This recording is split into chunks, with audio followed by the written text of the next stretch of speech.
နယူးယောက်မြို့လယ်မှာရှိတဲ့နာမည်ကြီးစာအုပ်ထုတ်ဝေရေးကုမ္ပဏီကြီးရဲ့အပေါ်ဆုံးထပ်ရုံးခန်းတစ်ခုမှာညနေ4 နာရီနောက်ပိုင်းဆိုရင်အသက်ရှူတမ်းပင်မကြားရဲလောက်အောင်ပင်တိတ်ဆိတ်လေးရှိသည်ထိုတိတ်ဆိတ်မှုကိုဖန်တီးထားသူကတော့ကုမ္ပဏီရဲ့အယ်ဒီတာချုပ်ကီယန်ပဲကီယန်သည်အမေရိကန်လူမျိုးမဟုတ်တော့လဲဗီဇာဖြင့်လာရောက်ကကုမ္ပဏီရဲ့ထိပ်တန်းအကြီးအကဲနေရာကိုရယူထားသူတဦးဖြစ်သည်သူဟာအလွန်စည်းကမ်းတင်းကျပ်ပြီးအလုပ်ကိုယ်တာဂရုစိုက်သူဖြစ်လို့ဝန်ထမ်းတွေကကြောက်ရွံ့ကြ၏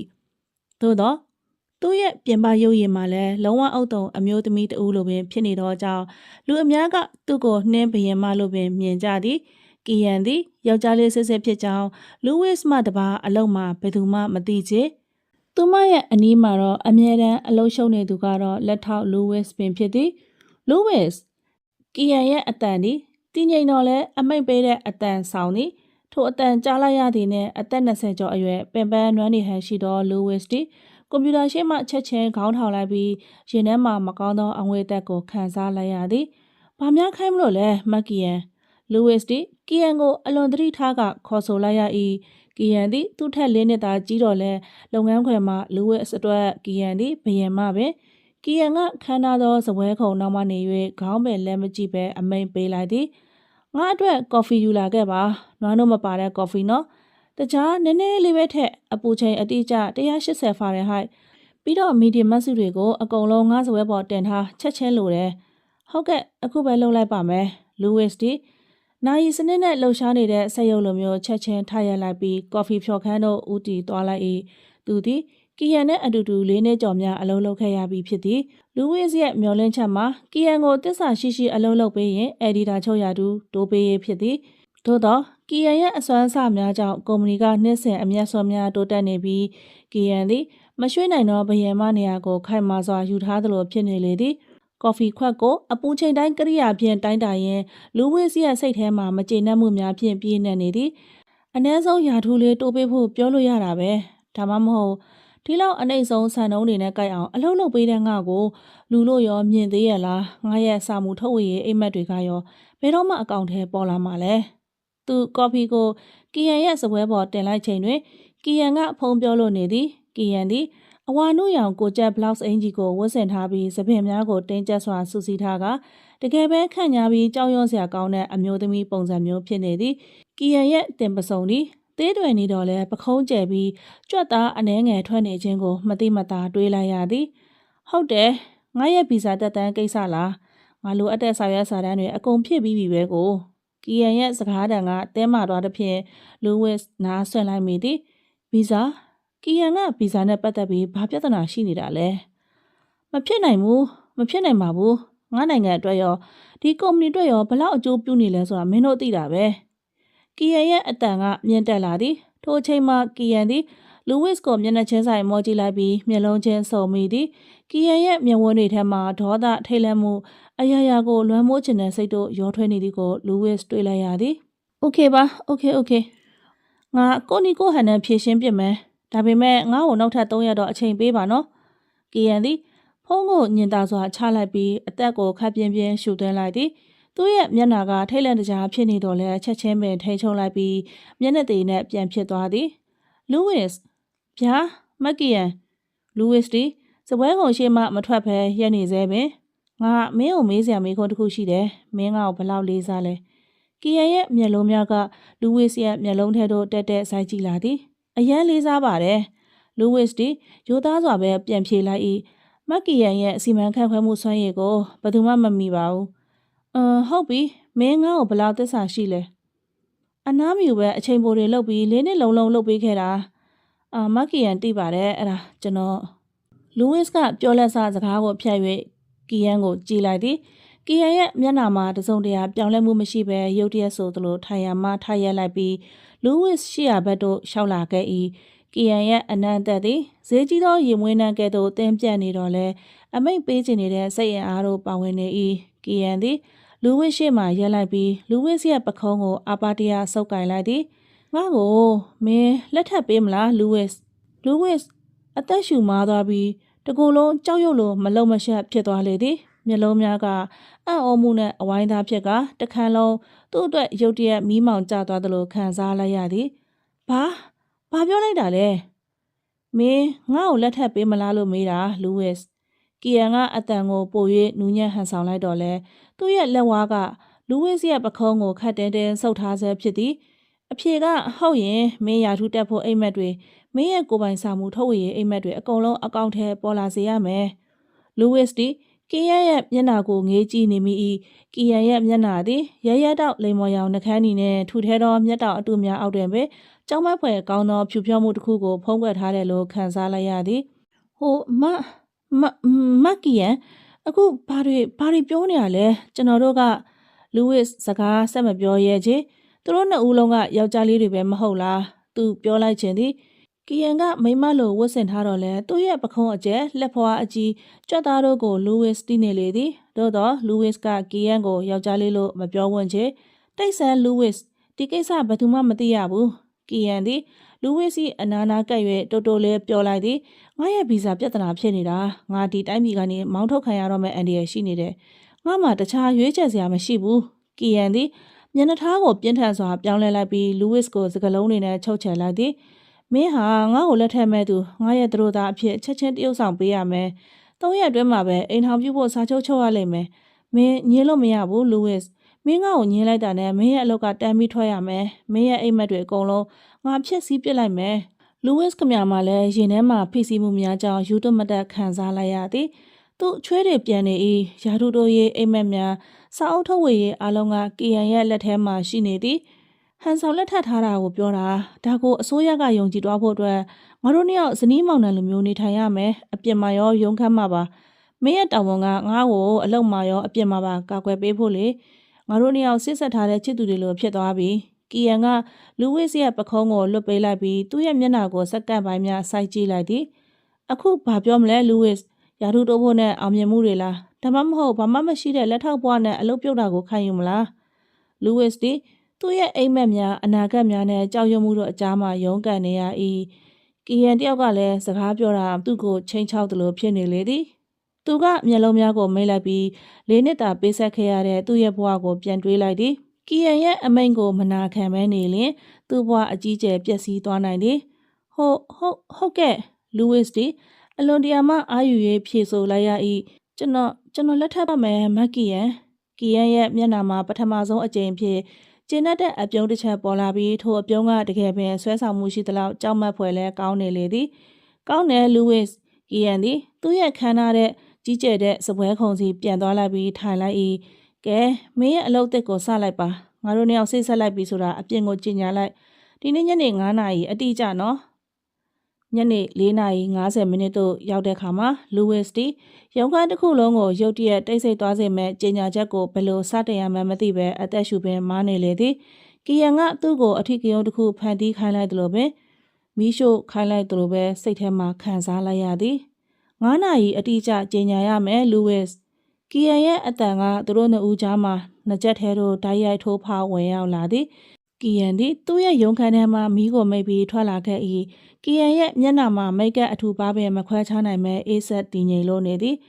အခုပဲလှုပ်လိုက်ပါလူဝစ်သည်သူ့ရဲ့လက်ထောက်စပွဲခုံမနေ၍အထက်အောက်နားထောင်နေကြတဲ့ဝန်ထမ်းများရဲ့မျက်နှာများကိုကြည့်လိုက်သည်အားလုံးကကီယန်ရဲ့ရုံးခန်းမီးပိတ်ချိန်ကိုပဲစောင့်မျှော်နေကြသူများဖြစ်သည်လူဝစ်ကလက်ချောင်းကိုရှင်းလိုက်ပြီးအတန်ကိုတတ်နိုင်သမျှကျဲအောင်ပြုတ်လို့ရဲပြောလိုက်သည်ခဏနေကြပါဦးအားလုံးပဲကျွန်တော်ပြောစရာရှိတယ်ဝန်ထမ်းများအလုံးလူဝစ်ကိုလက်ကြည့်လိုက်ကြသည်တချို့ကစိတ်မရှိသလိုပြုမှုနေကြ၏ကျွန်တော်တို့အက်ဒီတာချုပ်ကီယန်နဲ့ကျွန်တော်တို့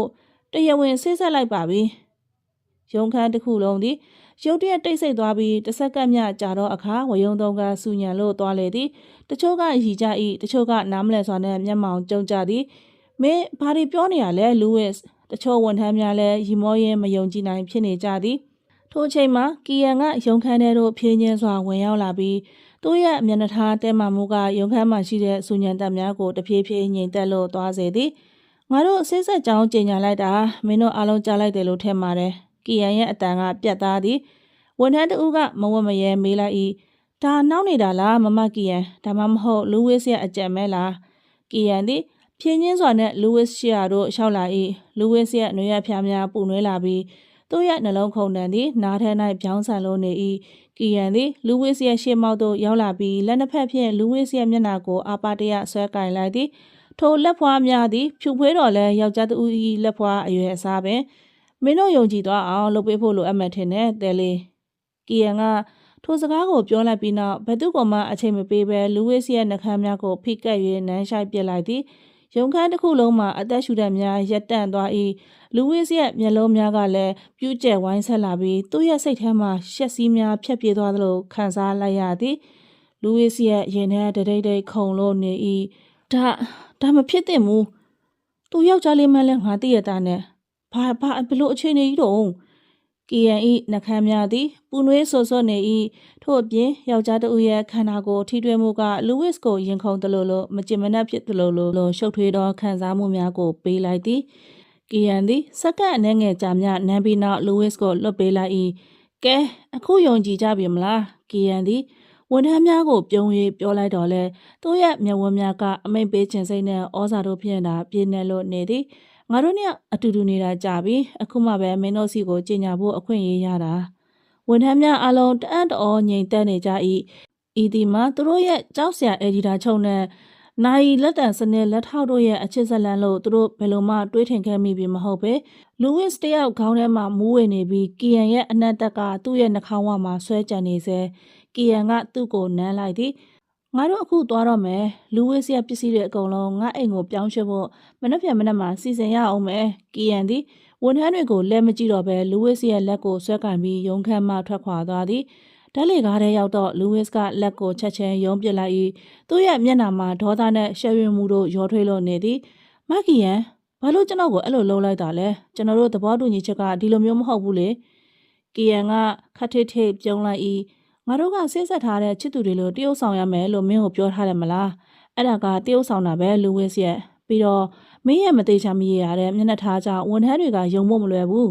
ဒါပေမဲ့အနမ်းဆိုတာကလူဝစ်ဆက်မပြောရဲပ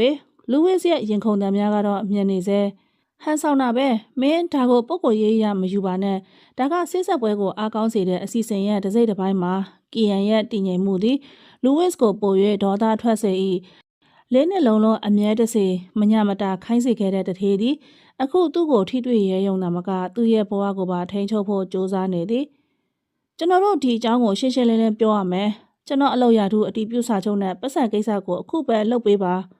စိတ်မပူပါနဲ့လူဝစ်မင်းရဲ့စာချုပ်ကိုငါစီစဉ်ပြီးပါပြီမင်းငါအိမ်ကိုပြောင်းလာတာနဲ့အရာအလုံးကစပြီးအသက်ဝင်လာလိမ့်မယ်ကီယန်ကသူ့လက်ထဲကစာရွက်စာတမ်းအထုပ်ကိုလှုပ်ရမ်းပြလိုက်သည်ဘာရွှေ့စရာရှိလဲကျွန်တော်နဲ့မက်ကီယန်ကလူဝစ်ကသူတို့နှစ်ယောက်ျားနှစ်ယောက်ဖြစ်ကြောင်းပြောဖို့ပြင်လာ၏ထိုခိုက်တဲ့မှာပဲဓာတ်လေကရက်သွားပြီးအပြင်ဘက်ကတကားမှာလာဝကအရာရှိမာလစ်နဲ့သူ့ရဲ့အဖွဲ့သားများရဲနေသည်ကိုတွေ့လိုက်ရသည်ကီယန်ငါတို့မင်းကိုလာရှာတာမင်းရဲ့ဗီဇာကိစ္စကတော်တော်လေးကိုရှုပ်ထွေးနေပြီမာလစ်ရဲ့မျက်နှာကမယုံသင်္ကာဖြစ်မှုနဲ့တင်းမာမှုများရောရှက်လို့နေသည်သူ့ရဲ့အကြည့်ကကီယန်နဲ့လူဝစ်တို့ရဲ့လက်များစီတို့ရောက်လာ၏ကီယန်သည်ချက်ချင်းပင်လူဝစ်ရဲ့လက်ကိုခတ်တင်းဆုပ်ကင်လိုက်ပြီးတက်ကြွတဲ့အပြုံးတစ်ခုကိုဖန်တီးလိုက်သည်မာလစ်အချိန်ကိုက်ပဲကျမစောစောကပဲကြီးညာလိုက်တာဒါကျမရဲ့သူတို့သားလူဝစ်ပါကျမတို့ဆေးဆက်လိုက်ပြီးလူဝစ်တယောက်ကတော့ကီယန်ရဲ့ဖိအားပေးဆုပ်ကင်မှုကြောင့်နာကျင်နေတော့လဲအန်ကျိတ်ကပြုံးပြလိုက်ရသည်တွေ့ရတာဝမ်းသာပါတယ်မစ္စတာမာလစ်ကမျက်မှောင်ကျုပ်သွားသည်မင်းတို့ယောက်ကဆေးဆက်လိုက်ပြီပေါ့မင်းကီယန်နဲ့လူဝစ်သူကလေတံနဲ့ရေရွတ်သည်စိတ်ဝင်စားစရာပဲကီယန်ငါတို့မင်းရဲ့ဗီဇအခြေအနေကိုပြန်ပြီးသုံးသပ်တဲ့အခါမှာမင်းရဲ့ပုဂ္ဂိုလ်ရေးဘဝအပြောင်းလဲတွေအကုန်လုံးကိုအသေးစိတ်စစ်ဆေးရလိမ့်မယ်ဆိုတာမင်းသိပါတယ်ဟုတ်ကဲ့ပါကျမတို့အစင်သင့်ပါပဲကီယန်ကရဲရဲဝံ့ဝံ့ပင်ပြန်ဖြေလိုက်သည်ကောင်းပြီဒီနှစ်ယောက်ရဲ့ဆက်ဆံရေးတကယ်စစ်မှန်လားမစစ်မှန်လားဆိုတာငါတို့စစ်ဆေးရလိမ့်မယ်မနှက်ပြန်မနှက်မှာမင်းတို့ကိုငါတို့ရုံခန်းခေါ်ပြီးအသေးစိတ်စစ်ဆေးမေးမြန်းမယ်ဇလန်းကိုကိုက်ညီအောင်သာပြင်ဆင်ထားကြပါမာလစ်နဲ့သူ့အဖွဲ့ထွက်သွားတော့အခါလူဝစ်တယောက်တက်ပြင်းချလိုက်ပြီးခန္ဓာကိုယ်တစ်ခုလုံးမောပန်းနွမ်းနယ်သွားသလိုခံစားလိုက်ရသည်ဒီမှာကြည့်ပါဦးလူဝစ်မင်းမြင်တဲ့အတိုင်းပဲဒါနောက်ပြောင်စရာမဟုတ်ဘူးမင်းတွေ့တဲ့အတိုင်းပဲငါတို့နှစ်ယောက်ကတကယ်ချစ်ကြတဲ့အစုံတွေလိုဖြစ်နေရမယ်မင်းရဲ့အားထုတ်မှုအားလုံးကိုငါဒီမှာမြင်ချင်တယ်ကီယန်ကသတိပေးလိုက်သည်ကျွန်တော်သိပါတယ်ဒါပေမဲ့မကီယန်ကျွန်တော်တို့ဘာတွေလုပ်ရမှာလဲသူတို့ကကျွန်တော်တို့ရဲ့ပုံကိုရေးဘဝအသေးစိတ်တွေအကုန်လုံးကိုမေးမြန်းမှာမဟုတ်ဘူးလားကျွန်တော်တို့စာရွက်စာတမ်းတွေကအတုတွေပဲရှိရလေ လူဝစ်တီမျောလင်းချက်မဲ့စွာမေးလိုက်ကီယန်ရဲ့မျက်နှာမှာတော့လေးဝက်ချက်တစ်ခုခုဖုံးကွယ်ထားသလိုအပြုံးမျိုးပေါ်လာလေသည်မပူပါနဲ့ငါတို့ရဲ့ဇလန်ကတကယ်စစ်မှန်မှာပါလူဝစ်မင်းငါအိမ်ကိုရောက်တာနဲ့ပထမဆုံးသိထားရမယ့်လေးဝက်ချက်တစ်ခုရှိတယ်ကီယန်ဒီလူဝစ်ကိုကားစီတို့ဆွဲခေါ်သွားခဲ့သည်ဒီနေ့ကစပြီးငါတို့တခန်းနဲ့အိမ်မရမယ်အဲ့ရကိုမျှဝေသုံးဆွဲရမယ်ပြီးတော့မနေ့ပြန်မလေးကိုသွားမတွေးခင်မင်းငါရဲ့အိမ်နဲ့ပတ်သက်တဲ့အသေးစိတ်အကုန်လုံးကိုမျက်စိမိတ်ပြီးပြောနိုင်မှဖြစ်မယ်အထူးသဖြင့်ငါရဲ့ဘိုးဘွားဆင်ဆက်ငါရဲ့ဇာတိငါရဲ့နေရာဌာနကအဲ့ဒီကိစ္စတွေပေါ့လူဝစ်တီကီယန်ရဲ့အပြောကိုကြားပြီးအံ့အားသင့်သွား၏အဲ့ရကိုမျှဝေသုံးဆွဲရမယ်အတူတူအိပ်ရမယ်လို့ပြောတာလားသူတို့နှစ်ယောက်စလုံးကယောက်ျားလေးတွေလေအဲ့လိုလုံးမရမှာလား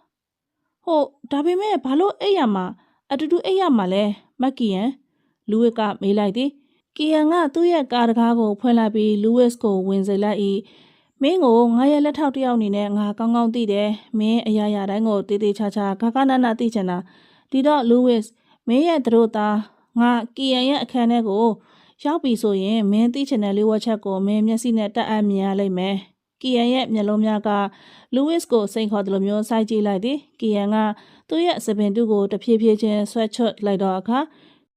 ကီယန်သည်ကားထဲမှာထိုင်နေတဲ့လူဝစ်ကိုလက်ကြည့်ကစိုက်ကြည့်နေခဲ့သည်ကီယန်ကသူ့ခေါင်းပေါ်မှာဝတ်ဆင်ထားတဲ့စပင်တူကိုလွယ်ကူစွာချွတ်ပစ်လိုက်ချိန်တွင်လူဝစ်ရဲ့မျက်လုံးများပြူးကျဲလိုသွားသည်ကီယန်ရဲ့အစစ်မှန်စပင်များမှတိုးညှက်ထားပြီးထိုစပင်တူပုံစံအောက်တွင်ရုံခန်း၌မြင်နေရတဲ့အမျိုးသမီးပုံစံမဟုတ်တော့ဘဲတကယ်ကိုယောက်ျားတူရဲ့အသွင်ပြင်ကိုထင်ရှားစွာမြင်လိုက်ရသည်ဟိုမကီယန်လူဝစ်တီစကားပင်မထွက်နိုင်တော့ဘဲပါဆက်အဟောင်းသားဖြစ်လို့နေသည်သူ့ရဲ့မျက်နှာမှာရုတ်တရက်ရှက်ရွံ့မှုနဲ့ကြောက်ရွံ့မှုတို့ရောထွေးလို့သွား၏သူသည်ကီယန်ယောက်ျားလေးဖြစ်ကြောင်းသိထားခဲ့တော့လဲဤမြတက်အပ်မြင်တွေ့ရလိမ့်မယ်လို့မထင်ထားခဲ့ပေအလောက်ခွင်မှာအိန္ဒိယရအမျိုးသမီးအဖြစ်ဟန်ဆောင်ထားတဲ့ထိုသူသည်အခုအခါမိမအဝတ်စားများနှင့်ပင်ယောက်ျားတူဖြစ်ရက်တီလို့နေသည်ကီယန်သည်မျက်နှာကိုမိတ်ကပ်များဖယ်ရှားလိုက်တဲ့အခါသူ့ရဲ့ပုံမှန်ယောက်ျားဆန်သောမျက်နှာအသွင်ပြင်ပေါ်လာ၏နှကန်းနီများကိုလည်းဖြတ်ပစ်လိုက်တဲ့ဖြင့်သူ့ရဲ့နှကန်းများမှာပုံမကြည့်ကောင်းနေတယ်လို့လူဝစ်တွေးလိုက်မိသည်အခုမင်းအဖြေရပြီမလားလူဝစ်ဘာလို့ငါတို့တခန်းနဲ့အိပ်ရလဲဆိုတဲ့အဖြေကီယန်ကတည်ငြိမ်စွာမေးလိုက်သည်ငါကယောက်ျားလေးစစ်ပါယောက်ျားလေးတယောက်နဲ့လက်ထပ်ရတာမင်းအတွက်ပြဿနာမရှိဘူးမလားငါတို့ကဟန်ပြပဲလေမိန်းကလေးမဟုတ်တဲ့ခါကျတော့အတူတူအိတ်လို့လည်းပြဿနာမှမရှိလူဝစ်တီကီယန်ထိုတို့ပြောဆိုနေတော့လဲရင်ခုန်သံများဖြောင်းဆန်လို့နေသည်ဟုတ်ကျွန်တော်သိပါတယ်ဒါပေမဲ့အရင်ကဒီလိုမျိုးမမြင်ဘူးလို့မက်ကီယန်ကအလုံးမှာဆိုရင်ဟုတ်တယ်အလုံးမှာကငါရဲ့ပုံစံတိုင်းရှိနေရမယ်ငါရဲ့ကိစ္စတွေကိုဘယ်သူမှမသိဖို့လိုအပ်တယ်မင်းလည်းဒီတိုင်းပဲလူဝစ်မင်းနဲ့ငါရဲ့ဆက်ဆံရေးကအချစ်ရေးဖြစ်ပြီးငါရဲ့အပြင်ပန်းကိုအမျိုးသမီးဖြစ်ဟန်ဆောင်ထားတယ်ဆိုတာမနှက်ပြန်စစ်ဆေးမေးမြန်းမှုမှာလုံးဝမပေါက်ကြားစေရဘူးပေါက်ကြားလို့လည်းမဖြစ်ဘူးကီယန်သည်ကားကိုမောင်းထွက်လိုက်ပြီးလူဝစ်ရဲ့စိတ်ဖိစီးမှုကိုလစ်လျူရှုထားလိုက်သည်လူဝစ်ကဘေးမှထိုင်နေတော့ကီယန်ကိုကြည့်နေမိ၏ကီယန်ရဲ့ပခုံးကျယ်များလက်ဖွားအကြီးစားများထို့ပြင်ရုံခန်းမှာအမြဲတွေ့နေရတဲ့မျက်နှာတွေအောက်မှာပို၍ကြည့်ကောင်းနေတဲ့မျက်နှာအစစ်အမှန်ထိုအရာများအလုံးကိုလူဝစ်တယောက်ငေးကြည့်လို့နေခဲ့၏ကီယန်ရဲ့အိမ်သည်ခန်းသားထဲဝါပြီးခင်မီဆန်းပြတဲ့အဆောက်အုံဖြစ်သည်လူဝစ်ကဓာတ်လေကားဖြင့်အပေါ်ထပ်ရှိကီယန်ရဲ့အခန်းသို့ရောက်တော့အခါထိုအခန်း၏ကြီးမားကျယ်ဝန်းမှုနှင့်ခန္ဓာတော်အသွင်ပြင်တို့ကိုမြင်၍အံ့အားသင့်သွားရသည်အိယာကြီးမှာဧကရစ်တစ်ပါးရဲ့အိယာကဲ့သို့ကြီးမားကျယ်ပြန့်ကခန္ဓာလွန်လာသည်ဒီမှာအိယာဒါကိုပြောတာပဲငါတို့မျှဝေသုံးဆွဲရမယ်ဆိုတာကီယန်ကပြောလိုက်သည်လူဝစ်ကစိုးရိမ်စိတ်ဖြင့်မျက်မှောင်ကျုံလိုက်သည်ဟုတ်တယောက်တစ်ဝက်အိယာမှာလားဟုတ်တယ်လေလူဝစ်ချစ်သူဆုံးလွဲတွေလိုနေပြဖို့လိုအပ်တယ်မင်းရဲ့ကိုယ်ပိုင်အခန်းတော်ရှိတယ်ဒါပေမဲ့ငါတို့ညဘက်တိုင်းဒီခန်းမှာပဲအတူတူနေရမယ်မင်းပြင်ဆင်ထားတဲ့နဲ့ကီယန်ကဘာမှမဖြစ်သလိုပြောလိုက်လေသည်ကီယန်ကအမိန့်ပေးသလိုပြောဆိုပြီးနောက်သူ့ရဲ့လက်ထဲမှာဆော်ရွက်စာတမ်းအထုပ်ကိုလူဝစ်ထံသို့ပစ်ပေးလိုက်သည်ဒီမှာသဘောတူညီချက်စာချုပ်ငါမင်းကိုဂရိပေးထားတဲ့ယာထုတိုးရေးတို့အနားယူခွင့်နဲ့ငွေကြေးကိစ္စတွေအကုန်လုံးပါတယ်မင်းတေချာဖတ်ပြီးလက်မှတ်ထိုးလိုက်ပြီးတော့မနေ့ပြန်စစ်ဆေးမေးမြန်းမှုအတွက်ဒီဆော်ရွက်စာတမ်းတွေအကုန်အလွတ်ရအောင်ကြက်ထားလိုက်လူဝစ်တီစာချုပ်ကိုစိတ်ဝင်တစားဖတ်ရှုလိုက်၏သူရဲ့အိမ်မက်များကိုအကောင့်ထဲဖော်ပေးနိုင်မဲ့စာချုပ်ဖြစ်သောကြောင့်လက်မှတ်ထိုးဖို့ဆုံးဖြတ်လိုက်သည်အသေးစိတ်မေးခွန်းတွေမေးတဲ့အခါဘယ်လိုဖြေရမလဲဆိုတာတော့မင်းလေ့ကျင့်ရမယ်ကီယန်သည်ဂရင်ပေါ်မှာထိုင်လိုက်ပြီးလူဝစ်ကိုသူ့ဘေးမှာထိုင်ဖို့လက်ညှိုးထိုးပြလိုက်သည် ငါတို့ဘယ်လိုစတွေ့ခဲ့တာလဲလူးဝစ်ဒီချက်ချင်းမဖြေနိုင်မဲစဉ်းစားပြီးမှဟုတ်ရုံးခန်းမှလေကီယန်မျက်မှောင်ကျုံသွားပြီးလူးဝစ်ရဲ့ပခုံးကိုတွန်းလိုက်သည်ဟာမဟုတ်ဘူးလေအချစ်ဇလန်းကိုမှတ်ထားငါတို့ဇလန်းကပို့ပြီးစိတ်ဝင်စားဖို့ကောင်းနေရမယ်ငါတို့နယူးယောက်မြို့ကစာအုပ်ဆိုင်တစ်ခုမှမတော်တဆတွေ့ခဲ့ကြတာဟမ်စာအုပ်ဆိုင်မှာလားဟုတ်တယ်မင်းကရှက်တက်တဲ့သူငါကရဲရဲနဲ့သူမင်းကတိုက်မိတဲ့စာအုပ်တွေကိုပြန်ကောက်ပေးနေတော့ငါကမင်းကိုအာယုံစိုက်မိသွားတာငါကမင်းကိုဓာတ်ရိုက်မေးလိုက်တယ်မင်းကငါလက်ထောက်ဖြစ်နေပေမဲ့ဘာလို့ငါ့ကိုစာအုပ်ဆိုင်မှာတွေ့တာလဲလို့ငါမေးမှာမင်းကရုတ်တရက်အလုပ်ထွက်ဖို့အဆုံးဖြတ်လိုက်တဲ့အကြောင်းစာအုပ်ဆိုင်မှာအလုပ်ရှာဖို့ကြိုးစားနေတဲ့အကြောင်းငါရဲ့ခိုင်းစေမှုတွေအကြောင်းမင်းမပြောတဲ့အကြောင်းငါ့ကိုရင်ဖွင့်လိုက်ကီယန်ကဇလန်းကိုပြပြပြင်းပြင်းပြောပြနေသည်လူးဝစ်တီသူ့ရဲ့စိတ်ကူးစိတ်တန်းကြောင့်အံ့အားသင့်နေမိ၏ကီယန်ရဲ့မျက်နှာကရင့်ကျက်ပြီးယောက်ျားဆန်နေတော့လဲမိန်းကလေးဖြစ်ဟန်ဆောင်တဲ့အကျင့်များကမပြောက်သေးပဲလက်ဟန်ချေဟန်များနဲ့ပြောဆိုလို့နေသည်ပြီးတော့ငါကမင်းရဲ့အလုပ်ပေါ်စိတ်သက်ကြနေတာကိုသဘောကျပြီးမင်းကိုယာထုတိုးပေးမယ်စာအုပ်ထုတ်ပေးမယ်ဆိုတဲ့ဂရုတွေပေးပြီးချစ်ဖို့ကမ်းလှမ်းခဲ့တာပြီးတော့ငါကမင်းရဲ့အလုပ်ပေါ်စိတ်သက်ကြနေတာကိုသဘောကျပြီးမင်းကိုယာထုတိုးပေးမယ်စာအုပ်ထုတ်ပေးမယ်ဆိုတဲ့ဂရုပေးပြီးချစ်ဖို့ကမ်းလှမ်းခဲ့တာအဲ့ဒီနောက်ပိုင်းငါတို့နှစ်ယောက်လျှို့ဝှက်ချစ်သူတွေဖြစ်လာပြီးအခုဆစ်ဆက်လိုက်တာမင်းအဲ့လိုဖြေရမယ်လူးဝစ်တီဤဇလန်းကိုမယုံနိုင်တော့လဲလက်ခံလိုက်ရသည်အခုမင်းရဲ့အလက်လူးဝစ်ငါရဲ့မွေးနေ့ဘယ်နေ့လဲဩဂတ်29ငါရဲ့အမေနာမည်ကဘာတူလဲမမပန်းဆက်ကာထရင်အမှန်ပဲမင်းမှတ်ညံကောင်းတာပဲကီယန်ကခေါင်းငိမ့်လိုက်ပြီးရုတ်တရက်မေးလိုက်သည်ငါရဲ့ဘဲဘက်ပေါင်ပေါ်မှာဘယ်လိုပုံစံမျိုးမဲ့ရှိလဲလူးဝစ်မျက်လုံးများပြူးသွားသည်ဘာပြောလိုက်တာလဲဟာငါတို့ကချစ်သူတွေဆိုရင်မင်းဒါကိုသိတဲ့နယ်လေငါရဲ့ကိုပေါ်ကအမတ်သားတွေကဲဖြေကီယန်ကဖြည်းဖြည်းပြီးပြောဆိုနေတာလားတကယ်မေးနေတာလားလူးဝစ်မဝေခွဲနိုင်တော့ကျွန်တော်မသိပါဘူးကျွန်တော်တို့ချစ်သူတွေမဟုတ်ဘူးလေခမရဘာတွေမေးနေရလဲကီယန်ကစိတ်ပြတ်စွာဖြင့်ခေါင်းခါလိုက်သည်ဒါအဖြစ်မဟုတ်ဘူးလေလူးဝစ်လောကကအရာရှိတွေကမင်းတို့ရဲ့အချစ်ဇလန်းကိုစစ်ဆေးတာဆိုရင်ဒီလိုမေးခွန်းတွေမေးမှာပဲကီယန်ကထိုင်နေရာမှထားရလိုက်ပြီးသူ့ရဲ့ကိုကျက်ဘလောက်စ်အင်ဂျီကျဲသီးများကိုဖြုတ်လိုက်သည်လူးဝစ်တီမျက်လုံးများကိုချက်ချင်းမိတ်လိုက်ပြီးမျက်နှာတစ်ခုလုံးပူနွေးနီရဲသွားရ၏မျက်လုံးဖွင့်လိုက်စမ်းလူးဝစ်ဒါကအရေးကြီးတဲ့အလုပ်ပဲမင်းရှက်မနေနဲ့လူးဝစ်တီမဝတ်မရဲမျက်လုံးများဖွင့်ကြည့်လိုက်တော့အခါမိန်းကလေးအဝတ်စားများအောက်မှာကြွက်သားအနှဲငယ်ထွက်နေတဲ့ယောက်ျားတစ်ဦးရဲ့ရင်ဘတ်ကိုမြင်လိုက်ရသည်ဒါကငါရဲ့လျှို့ဝှက်ချက်ငါရဲ့ဘဲဘဲရင်ဘတ်အောက်မှာကျဲပုံစံမဲ့လေးရှိတယ်ဒီတစ်ခုပဲမင်းမှတ်ထားဖို့လိုတယ်ကီယန်ကတည်ငြိမ်စွာရှင်းပြနေသည်လူးဝစ်ကရှက်ရွံ့မှုရင်ခုန်မှုနဲ့ရှုပ်ထွေးသောခံစားမှုတို့ဖြင့်ကီယန်ရဲ့ရင်ဘတ်ကိုငေးကြည့်နေမိသည်သူ့ရဲ့တထေးသည်တကယ်ပဲဆွဲဆောင်မှုရှိသောအမျိုးသားတဦးဖြစ်ကြောင်းဝန်ခံလိုက်ရသည်ငါတို့နှစ်ယောက်ကတကယ်ချစ်သူတွေလိုပဲနေထိုင်ရမယ်ဒီညကစပြီးငါတို့ရဲ့အချစ်ဇလန်းကိုစပြီးတရုပ်ဆောင်ကြမယ်မင်းရဲ့စိုးရိမ်စိတ်တွေကိုဖယ်ပစ်လိုက်ပါလူးဝစ်မင်းရဲ့အိမ်မက်တွေအတွက်ငါ့ကိုအာယုံဆိုင်လိုက်ပါကီယန်သည်အဝတ်စားများချွတ်ပြီးရေချိုးခန်းထဲဝင်သွားသည်လူးဝစ်တယောက်ထဲကကြောင်တောင်ကြံရက်ခဲ့ပြီးကြီးမားသောအိယာနဘေးတွင်ရက်နေမိ၏သူ့ရဲ့ခေါင်းထဲမှာမနှက်ဖြန်စစ်ဆေးမင်းမြတ်မှုကီယန်ရဲ့လျှို့ဝှက်ချက်အတူရောက်အချစ်ဇလန်းနဲ့အတူတူမျှဝေအိယာမဲ့ညအကြောင်းသာပြည့်နေလို့နေသည်ဒါပေမဲ့ငါဒီအလုပ်ကိုလုပ်ရမယ်ဒါမလုပ်ရင်လည်းငါလူချင်းတဲ့ပန်းနိုင်ကရမှာမဟုတ်ဘူးလူးဝစ်တီစိတ်ထဲမှာအားတင်းလိုက်ပြီးကီယန်ပေးတဲ့စာချုပ်ကိုလက်မှတ်ထိုးပစ်လိုက်လေသည်မနဲ့မိုးလင်းတော့လူးဝစ်တီကီယန်ရဲ့ကြီးမားတဲ့အိယာထက်မှလက်နိုးလာရ၏သူနဲ့ကီယန်တို့သည်ညကတယောက်နဲ့တယောက်တတ်နိုင်တဲ့မြခတ်ဝေးခွာ၍အိတ်ခဲကြတော့လဲရင်ထဲမှာတော့မလုံမလဲခံစားနေရစေကီယန်တယောက်ကတော့ဘလို့ဖြစ်တယ်ဆိုတာလူးဝစ်မသိပဲကီယန်သည်အစောကြီးထကရေချိုးခန်းထဲတွင်ရှိနေလေပြီးလူးဝစ်ကစာချုပ်ကိုလက်မှတ်ထိုးခဲ့တဲ့ညကကိစ္စများကိုပြန်တွေးမိပြီးကိုသတိပေးလိုက်၏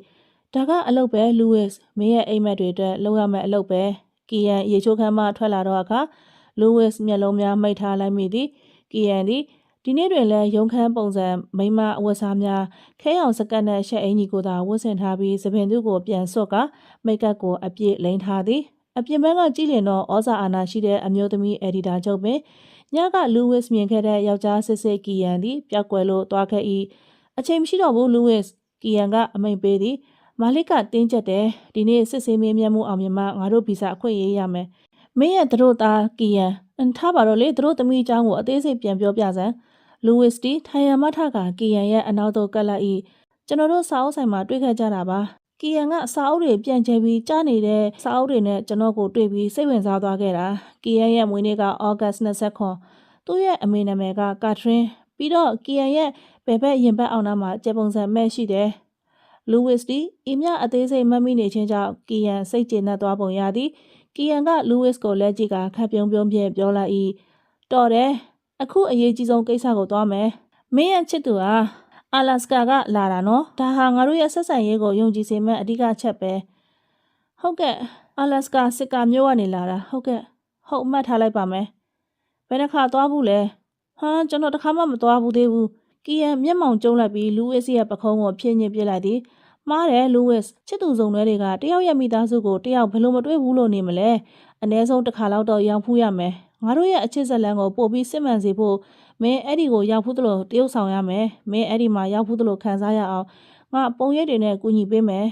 ကီယန်ကသူ့ရဲ့ဖုန်းကိုထုတ်လိုက်ပြီးလူးဝစ်ကို阿拉斯加နဲ့ပတ်သက်တဲ့ဓာတ်ပုံများဗီဒီယိုများအစုံလင်ကိုပြသလိုက်သည်ထို့နောက်အိမ်အကူအမျိုးသမီးရောက်လာတာနဲ့တပြိုင်နက်ကီယန်သည်လူးဝစ်ကိုပွေးဖက်လိုက်ပြီးအနက်တစ်ချက်ပေးလိုက်ပြန်သည်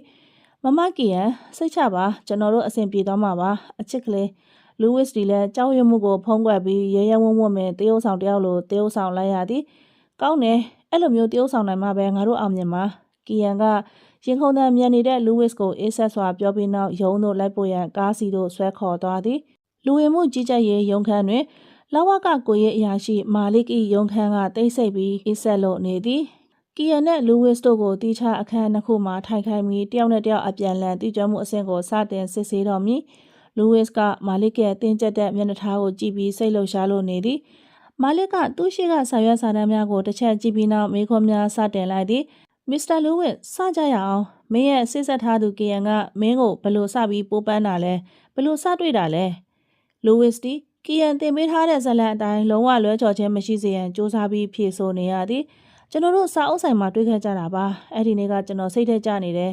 စာအုပ်တွေပြန့်ကျဲသွားတာကိုကီယန်ကကူပြီးကောက်ပေးတယ်ပြီးတော့ကျွန်တော်ကိုရာထူးတိုးပေးမယ်ဆိုတဲ့ကတိနဲ့ချစ်ဖို့ကမ်းလှမ်းခဲ့တာပါလူးဝစ်ကစိတ်ထဲမှာတွေးလိုက်မိသည်အိုးမဟုတ်သေးဘူးရာထူးတိုးကိစ္စကိုလုံးဝမပြောရဘူးလို့ကီယန်သတိပေးထားတာ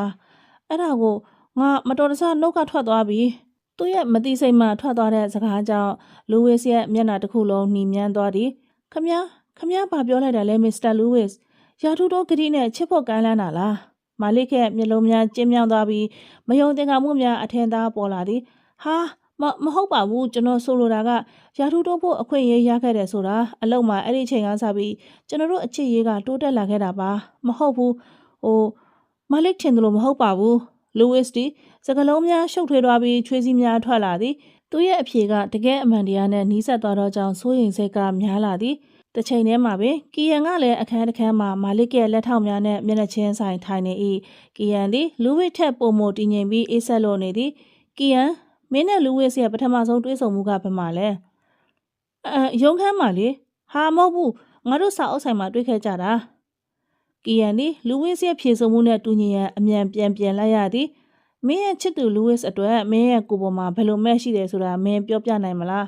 းကီယန်ချက်ချင်းမပြေနိုင်မဲတုံဆိုင်သွားသည်ထိုအခိုက်အတန့်လေးအတွင်းမှာကီယန်ရဲ့စိတ်ထဲမှာလူးဝစ်ကိုဘယ်လိုပြန်မေးခဲ့လဲဆိုတာကိုမေ့နေ၏သူတို့ချစ်သူတွေဖြစ်ကြောင်းတတ်တယ်ပြဖို့အတွက်အချစ်ရည်လူခံမှအမတ်သားတစ်ခုကိုပြောပြမှရမည်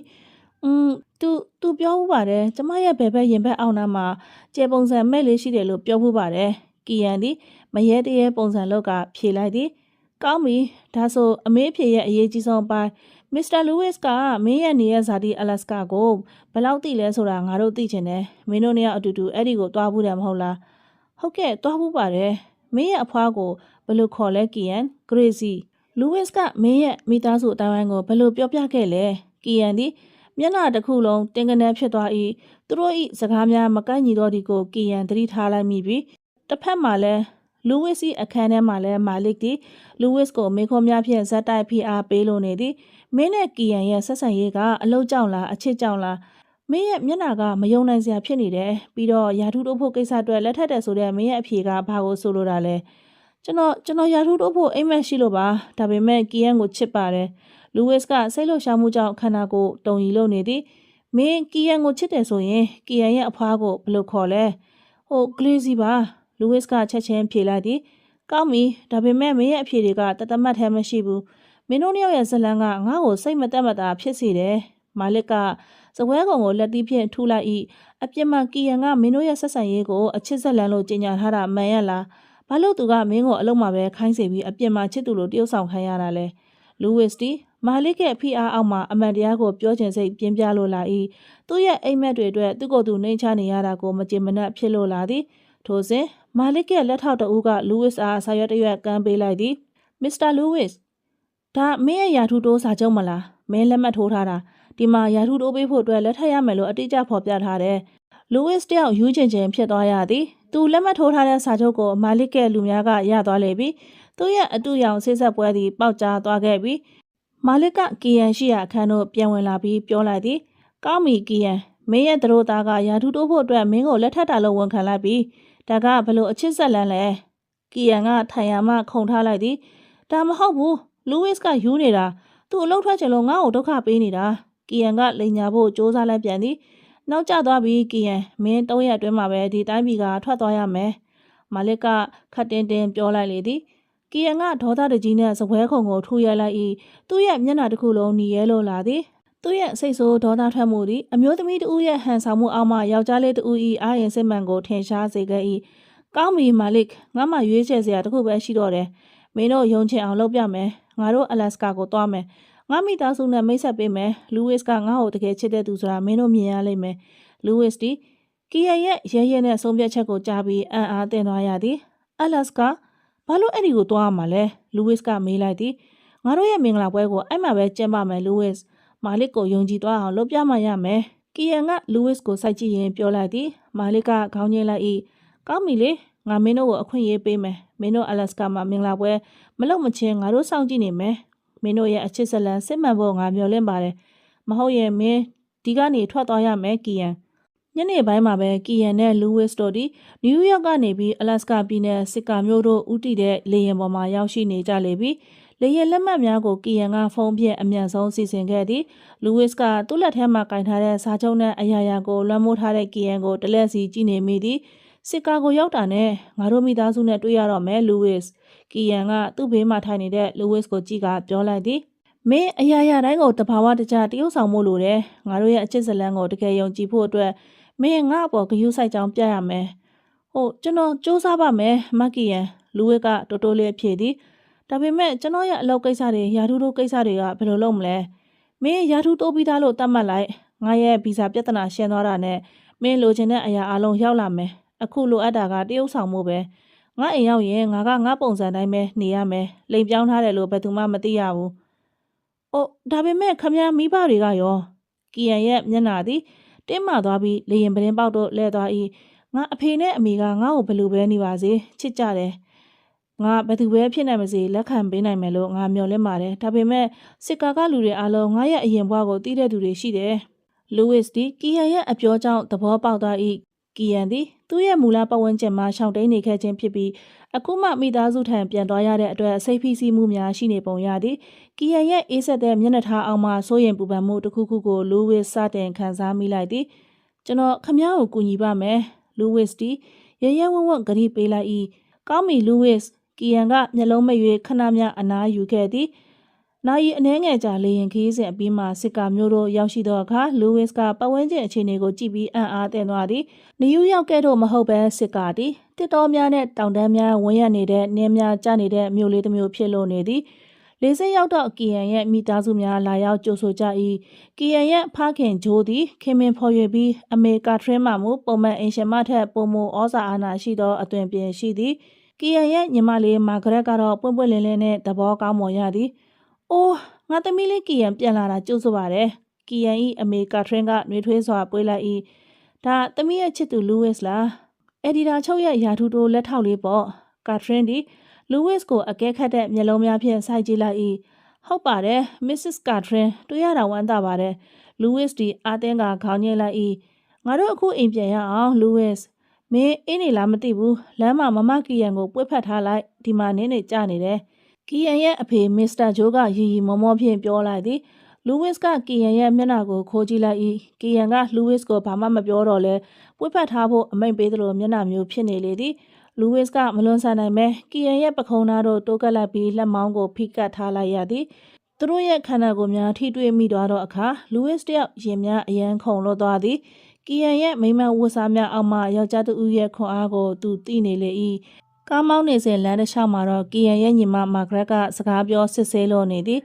လူးဝစ်မမကီယန်ကမင်းကိုဘလို့ပိုးပန်းခဲ့လဲသူကအလုပ်မှာဆိုအရန်တင်းကျပ်တာလေသူကကျွန်တော်ရဲ့အလုပ်ပေါ်စိတ်သက်ကြနေတာကိုသဘောကျပြီးစာအုပ်ဆိုင်မှာရင်ဖွင့်တော့ကချစ်ဖို့ကမ်းလှမ်းခဲ့တာလူးဝစ်ဒီစိတ်ဖိစီးမှုကြောင့်စကားထိနေ၏စာအုပ်ဆိုင်မှာမမကီယန်ကစာအုပ်ဆိုင်မှာဘယ်တော့မှမသွားခဲ့ဘူးပါဘူးမာဂရက်ကချက်ချင်းဖောက်ချလိုက်၏လူးဝစ်တယောက်မျက်နှာပြက်လို့သွားသည်သူလိန်ညာနေတာကိုကီယန်ရဲ့မိသားစုများကသိသွားပြီလားမာဂရက်ဘာတွေပြောနေရလဲကီယန်သည်နောက်ကြည့်မှန်မှမာဂရက်ကိုစူးစိုက်ကြည့်လိုက်သည်တကယ်ပါမမကီယန်ကအလုပ်တွေကလွှဲရင်ဘယ်မှမသွားတတ်တာကြီးကိုအဲ့ဒါအရင်ကပါလူးဝစ်နဲ့တွေ့ပြီးမှငါပြောင်းလဲသွားတာကီယန်ကပြတ်သားစွာဖြေလိုက်သည်မိသားစုနေအိမ်တို့ရောက်တော့အခါအိမ်ကြီးသည်ရိုးရှင်းတော့လဲခန်းနာပြီးနှွေးထွေးလို့နေသည်ညစာစားပြီးနောက်ကီယန်ရဲ့အဖေဂျိုးသည်လူးဝစ်ကိုအမဲလိုက်ခီးအကြောင်းပြောပြနေသည်မနေ့ဖြန်မှာငါတို့ဒီနီးနားကတောထဲကိုအမဲလိုက်ထွက်မယ်ကီယန်ကတော့တားလို့ပဲသူကအမဲလိုက်တာကိုအယံဝါသနာပါတယ်လူးဝစ်မဲလဲလိုက်ခဲ့မယ်မဟုတ်လားလူးဝစ်အယံထိတ်လန့်သွားသည်သူသည်အမဲလိုက်ဖူးသူမဟုတ်ပေကီယန်ကယောက်ျားစစ်စစ်ဖြစ်ကြောင်းဖော်ထုတ်လိုက်ရမည်ကိုစိုးရင်သွားသည်ကျွန်တော်အမဲလိုက်တာဝါသနာတော့ပါပါတယ်ဒါပေမဲ့လူးဝစ်ကစကားထည့်နေ၏သူကငါလက်ထောက်ဆိုတော့အကစားသိမ့်မလို့ဖြစ်ဘူးဖေသူ့ကိုနားလည်ပေးလိုက်ပါကီယန်ကချက်ချင်းဝင်ရောက်ကလူးဝစ်ကိုကာကွယ်ပေးလိုက်သည်ထိုအခါကီယန်ရဲ့အဖေဂျိုးကလည်းရီမောလိုက်ပြီးစိန်ခေါ်မှုတစ်ခုကိုပြောပြလိုက်၏တာလူးဝစ်မင်းကငါသမီးကိုတကယ်ချစ်တယ်ဆိုရင်တော့တက်တည်ပြရမှာပေါ့ငါတို့ရဲ့မိသားစုအစဉ်လာရသမီးရဲ့ချစ်သူကိုလက်ခံဖို့အတွက်တစ်သားခုတ်တဲ့စိန်ခေါ်မှုကိုလုပ်ရမယ်မနေ့ဖြန်မနေ့မှာလူးဝစ်မင်းဟာကီယန်ရဲ့အကိုကြီးအင်ဒရူးနဲ့တစ်သားခုတ်ပြန်ရမယ်မင်းနိုင်မှငါတို့မင်းကိုယုံကြည်နိုင်မယ်လူးဝစ်မျက်လုံးများပြူးကျက်လို့သွားရပြန်ပြီတစ်သားခုတ်ရမယ်တဲ့လားဟုတ်ကျွန်တော်လုပ်ပါမယ်လူးဝစ်ကယာဒူတိုးရေးစာချုပ်ကိုတွေးပြီးမဝတ်မရဲဂတိပေးလိုက်ရသည်ညဖက်သို့ရောက်သောအခါကီယန်နဲ့လူးဝစ်တို့သည်အခန်းမီးဖို့နားမှထိုင်နေကြ၏မင်းဘာလို့တစ်သားခုတ်ဖို့လက်ခံလိုက်ရတာလဲလူးဝစ်အဲ့ဒါမင်းလှုပ်တတ်မှာမဟုတ်ဘူးမလှုပ်တတ်ဘူးမဟုတ်လားကီယန်ကစိုးရင်တကြီးမေးလိုက်သည်ကျွန်တော်ကခမရဲ့သူတို့သားဖြစ်တရုပ်ဆောင်နေတာလေခမရဲ့ကုံထိတ်ခါကိုမကြဆင်းစေချင်ဘူးလူးဝစ်ကစိတ်ထဲကအတိုင်းဖြေလိုက်၏ကီယန်သည်လူးဝစ်ကိုတိတ်ဆိတ်စွာစိုက်ကြည့်နေသည်ထိုမျက်လုံးများထဲမှအနှဲငယ်နူးညံ့မှုနှင့်အံ့အားသင့်မှုတို့ရှိနေခဲ့သည်ကောင်းပြီဒါဆိုရင်မင်းကိုငါကူညီပါမယ်ကီယန်သည်လူးဝစ်ရဲ့လက်ကိုဆွဲကအပြင်ဖက်နင်းကြနေတော့တောအုပ်နာတို့ခေါ်ဆောင်သွားသည်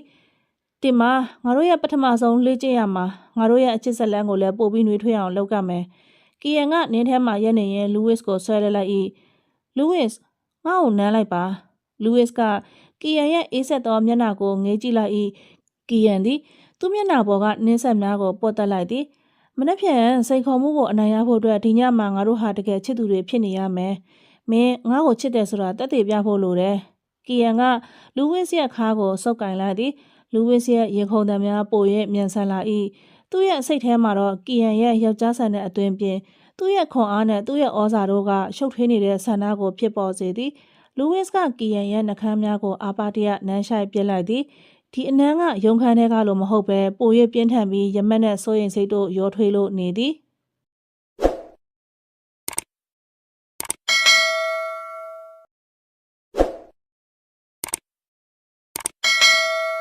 မနေ့ပြန်စိန်ခေါ်မှုကိုအနိုင်ရဖို့အတွက်ဒီညမှာငါတို့ဟာတကယ်ချစ်သူတွေဖြစ်နေရမယ်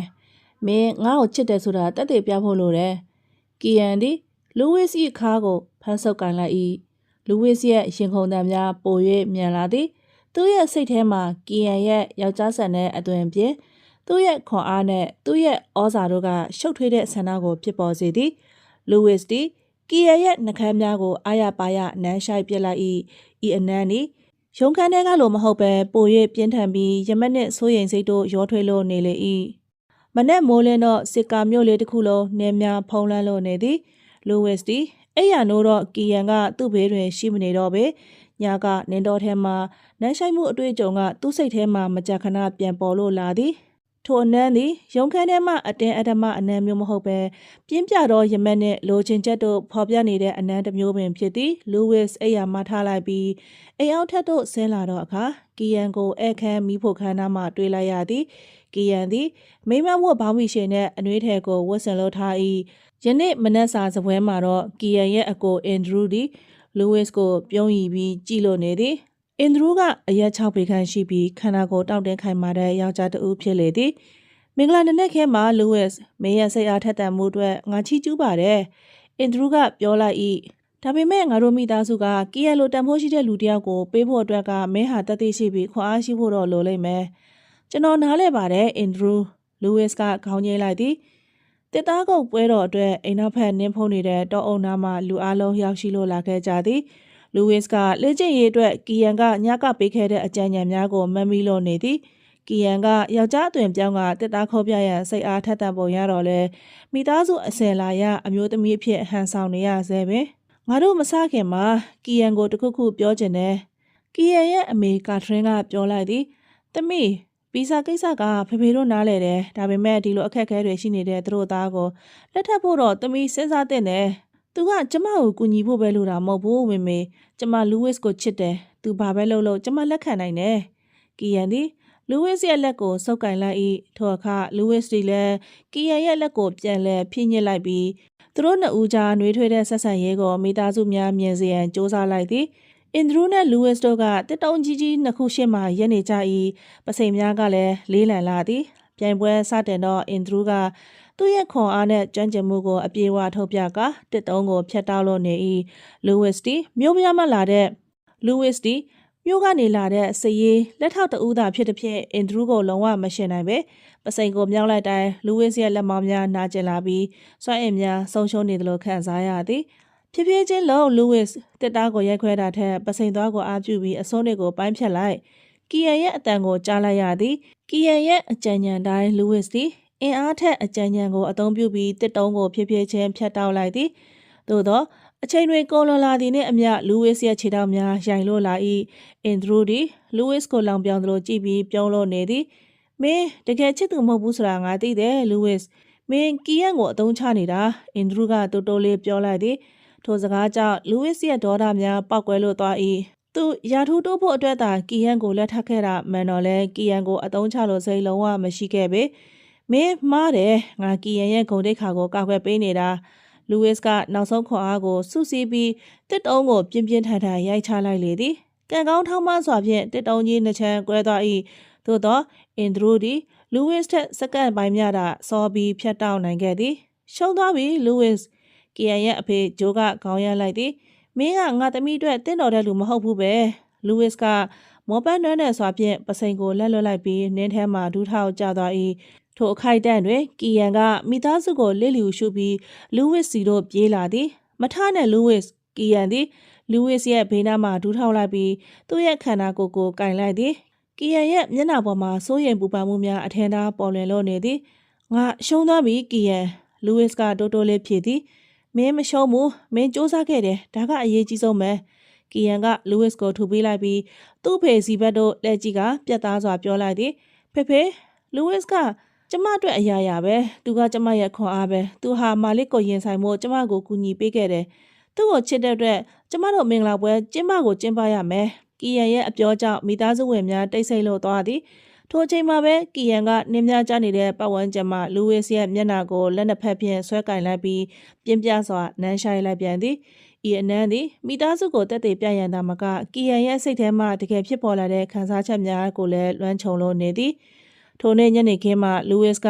တစ်သားခုတ်ခြင်းကြောင့်ကြက်သားများနာကျင်လို့နေသည်ကီယန်သည်လူးဝစ်ကိုညစာစားပွဲမှာဂယုတစိုက်ကျွေးမွေးပြီးတဲ့နောက်အခန်းထဲသို့ခေါ်ဆောင်လာခဲ့သည်အယမ်းနာနေလားလူးဝစ်ကီယန်သည်မျက်နှာကိုမိတ်ကပ်များဖြတ်ထားပြီးယောက်ျားတဦးရဲ့ပုံစံတိုင်းရှိနေသည်နည်းနည်းနာနေတယ်လူးဝစ်ကရှက်ရွံ့စွာဖြင့်ပြန်ဖြေလေ၏